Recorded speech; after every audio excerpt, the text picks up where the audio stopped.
Question number exercise 8.4 question number fifth का fourth. इसमें दिया हुआ है एलएचएस में दिया हुआ है कि 1 प्लस सेक के डिवाइड बाई सेक के है और आरएचएस में है sine square a divide by 1 minus cos a. तो इसमें दोनों साइड में सॉल्व हम कर सकते हैं। तो पहले हम एलएचएस लेकर सॉल्व करना स्टार्ट करते हैं। अगर एलएचएस लेकर सॉल्व करते हुए आरएचएस मिल गया तो बहुत अच्छा, नहीं मिला तो एलएचएस को ले जाकर हम कहीं रुक जाएंगे, फिर आरएचएस को लेंगे और फिर वही जो डेस्टिनेशन है वही हम, तो दोनों एक जगह ही मिलना चाहिए। चलो स्टार्ट करते हैं, एलएचएस लेकर स्टार्ट करते हैं। एलएचएस है 1 plus sec a divide by sec a. तो आरएचएस में हमें दिख रहा है कि साइन कॉस में है, तो अगर एलएचएस में जो ट्रिग्नोमेट्रिक रेशियो यूज हुआ है तो अगर साइन कॉस में कन्वर्ट हो सकता है तो हम करेंगे। मीन्स एलएचएस से जब हम सॉल्व करेंगे तो आरएचएस पर पूरा ध्यान हमारा होना चाहिए कि हमें जाना कहाँ है। तो आरएचएस में साइन और कॉस है तो हम एलएचएस में अगर साइन कॉस मीन्स एलएचएस में साइन कॉस लाने की कोशिश करेंगे तभी तो आरएचएस का हमारे पास आएगा। तो यहाँ पे हम जो सेक ए है उसको हम 1 बाई कॉस ए लिख सकते हैं, क्योंकि सेक ए कॉस ए का उल्टा होता है। तो इसको हम जो सेक ए है उसे हम 1 बाई कॉस ए लिख देते हैं, और जो डिनोमिनेटर में भी सेक ए है तो हम इसे 1 डिवाइड बाई कॉस ए लिख सकते हैं। अब ऊपर में कॉस ए एलसीएम हो जाएगा, तो हमारे पास आ जाएगा cos A plus 1 divide by 1 by cos A. Division को हम डिवीजन में कभी नहीं छोड़ते हैं, उसको मल्टीप्लिकेशन में कन्वर्ट करते हैं। कॉस ए प्लस 1 को हम 1 प्लस कॉस ए लिख देते हैं और डिवाइड बाई कॉस ए। और जब ये जो डिवीजन है इसको, ये जो डिवीजन है इसको हम मल्टीप्लिकेशन में कन्वर्ट करेंगे तो रिवर्स हो जाता है। तो ये कॉस ए डिवाइड बाई 1 हो जाएगा, 1 हम लिखते नहीं है। तो यहाँ से फ़ायदा हमें ये होगा कि कॉस ए कट जाएगा और हमारे पास फाइनली आ जाएगा 1 प्लस कॉस ए।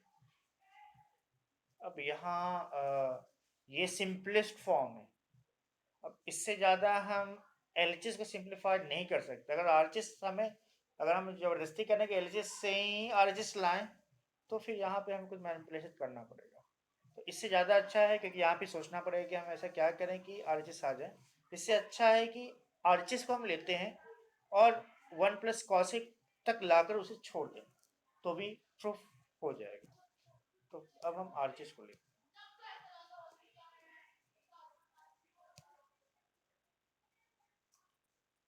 आरएचएस हमारे पास है, ये था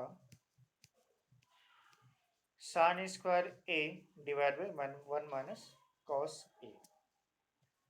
sine square a divide by 1 minus cos a. हमारे पास एक्स्ट्रा में 1 माइनस कॉस ए आ रहा है, इसे हटाना पड़ेगा।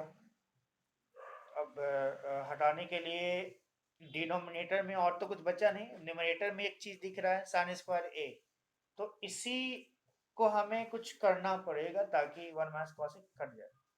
तो हमारे पास आइडेंटिटी है कि sine square a plus cos square equal to 1, यानी sine square a equal to 1 minus cos square a हम लिख सकते हैं। तो साइन स्क्वायर ए की जगह हम 1 माइनस कॉस स्क्वायर ए लिख सकते हैं।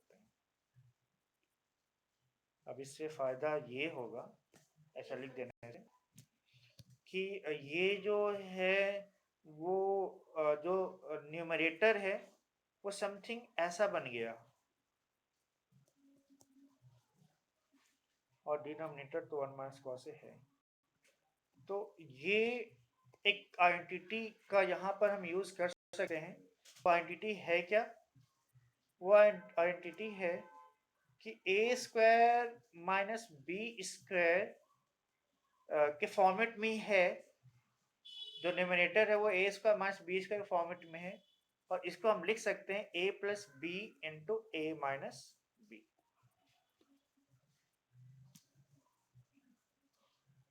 अब यहाँ पे ए की जगह पे 1 है और बी की जगह पे cos ए है, तो a plus b means 1 plus cos a, और ए माइनस बी ये हो जाएगा 1 माइनस कॉस ए, और divide by 1 minus cos a तो है। अब हमें फायदा ये हो जाएगा इस स्टेप के बाद कि 1 माइनस कॉस ए कैंसिल आउट हो जाएगा, हमारे पास बच जाएगा 1 प्लस कॉस ए, जो कि एलएचएस को जब लेकर हमने सॉल्व किया था तो 1 प्लस कॉस ए के पास जाकर ही रुका था। बस यहाँ से हम कंक्लूड कर सकते हैं। So LHS equal to RHS proof हो गया, और यहाँ कह सकते हैं हो गया प्रूफ।